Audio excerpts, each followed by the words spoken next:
And welcome to the writer's life, the place where you get the sight, sound, smells, taste of my particular writer's life, where you get the truth about the writer's life. Subscribe if you haven't already. Punch the like button. Tap that bell for notifications so you don't miss out on one exciting video.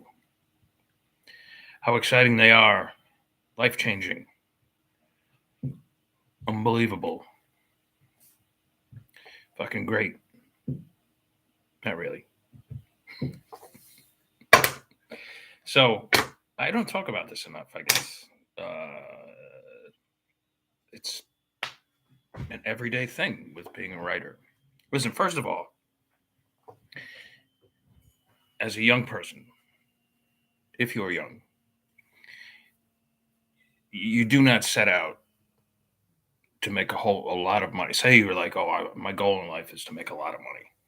I want to be rich by the time I'm 35. Don't become a writer. Do it on the side. I used to hate that when people said that to me. Like, especially like my parents or my in-laws, you got a whole $1 billion construction business. We're sitting there right for you, like right on the side, I'll be goddamned if they weren't right. I fought it tooth and nail. Nope, I had to be a purist. If I was going to be a writer, I'm going to be a straight ass writer like Hemingway, Mailer, and all those guys that I looked up to, that are revered. And I'm glad I did because, all right, here we go off on one of my tangents, because this was my biggest fear. My biggest fear was a rejection, which I experienced a lot of and still do. My biggest fear was that, like, okay, I'll write on the side and I'll take over this construction company. And just all it takes is one bad job. And the whole ship sinks. And then I'd be looking at bankruptcy. I'd be looking at like heart issues. I'd be looking at like becoming overweight, not sleeping at night. I'd be looking at like, having to get a job, right? That was if I'm not psychic, obviously, but like that was the future I saw for me if I took over that business. I don't care how good the people are under you. If you're in charge, you got to be there like 8 days a week. Beatles song. And you got to have your hand in all aspects of the business. And it's just a demanding business. And like, I was like, when am I going to find time to or the energy to like write on the side? I suppose I could have maybe when I was younger, but because I actually did for a while. I worked construction full time and wrote in the early mornings. But I was young, so whatever. Anyway, to get back to the main topic, we all experience rejection in all aspects of our life. If there's a woman I want to date, which there aren't actually at this point because I, kind of have this thing. And if you're out there, hi, honey. But there has been in the past where I've been looking to date a woman and I just can't. She just will not bite. No matter what delicious bait I put in front of her, she just won't take it. And it's me. Like nobody rejects me, but it happens, right? Or there's at present, I've spoken about this before. I love her to death, but and I don't mind being public about this because this is her choice. But my teenage daughter hasn't spoken to me in 2 years. I don't know what information she gets on her side of, let's call it the village here, because we only live a mile away from each other.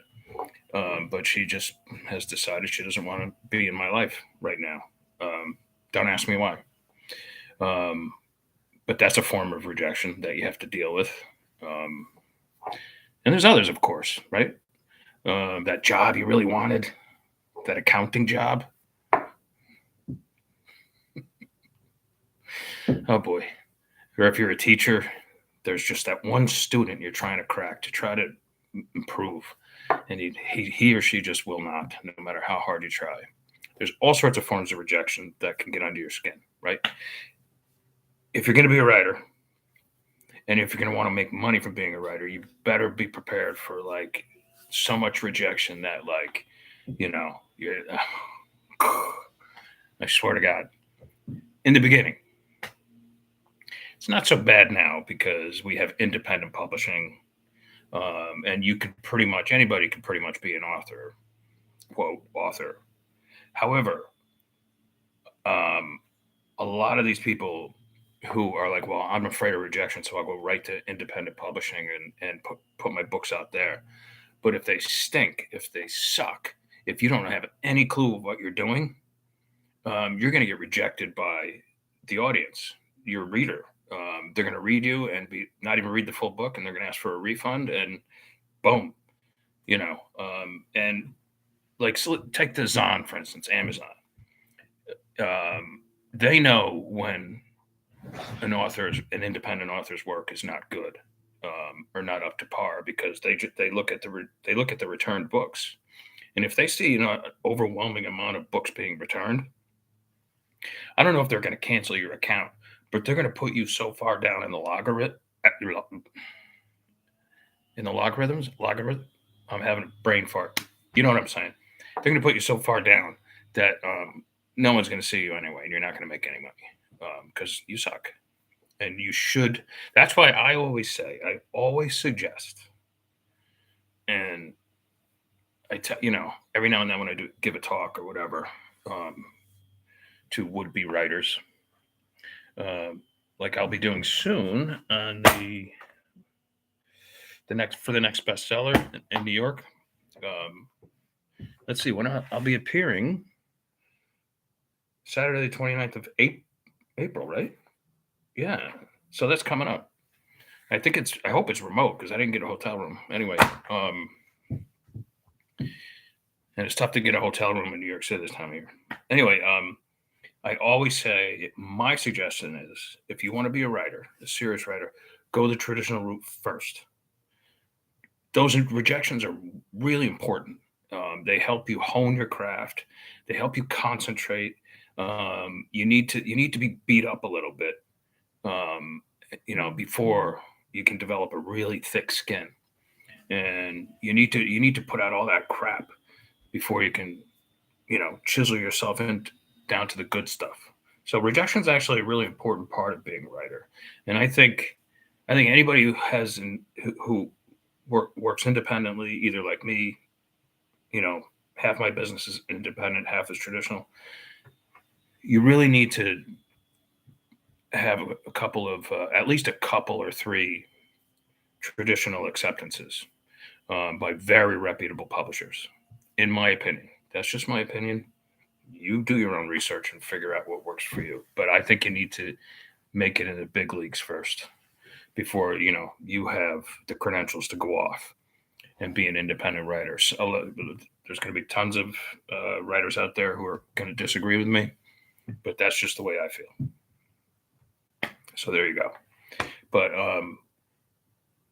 rejection is just a part, it's just a part of life. Like if we didn't get rejected by something, all the time, I mean, day in, day out almost, like life wouldn't necessarily be too easy, but it wouldn't be so interesting because when you do have a success, it wouldn't be sweet. Like success should be sweet. Just success should be sweet, not because you've earned it, but because you worked your ass off for it. Which is why I cannot stand this equity shit.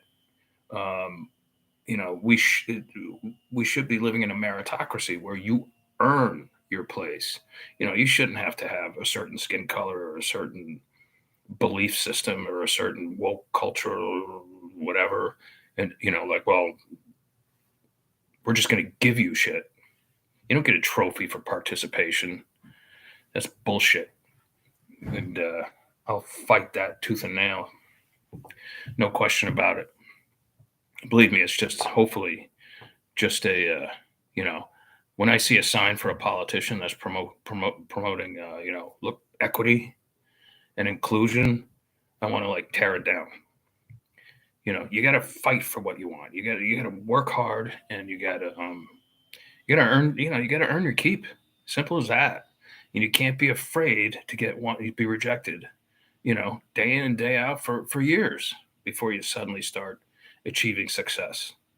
I think this is one of the reasons why America's on the decline. There's no question about it. We're heading for rock bottom, like rapidly. But I'll save that for another video. Anyway, work hard. You're going to get rejected. Just accept it and move on. All right. That's all I got to say today. And I'll catch you guys tomorrow. Ciao, ciao.